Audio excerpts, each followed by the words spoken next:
Dan ketiga, masyarakat yang kasih sayang. Pakatan Harapan must show you are leading not out of anger, you are leading because you love Malaysia.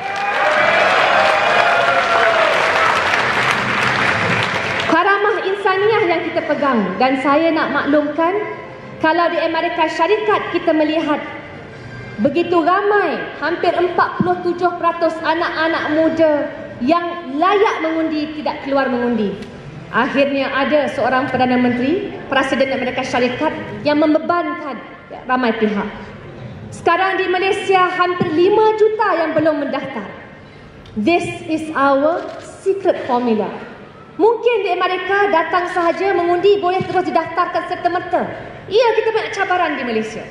Tapi untuk anak-anak muda, pada saya, if you can find a former dictator shaking hands with his former nemesis in court, if you can see the unification of these two souls, you have no reason not to do your part to register, change this country, improve this country, dan membina Malaysia yang lebih baik.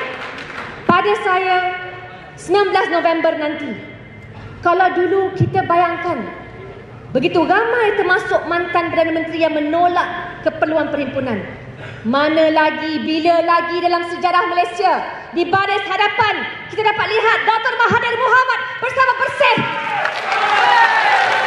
Kalau itu pun tak mampu mencetuskan semangat kita untuk berbuat sedaya mungkin untuk bersama menunjukkan kepada Najib Razak, I am brave to face against a kleptocrat such as you, maka pada saya, kita tak boleh katakan bahawa kita sayangkan Malaysia.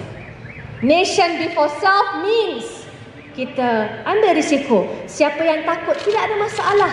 Gunakan topeng muka. Topeng muka Anwar Ibrahim ada.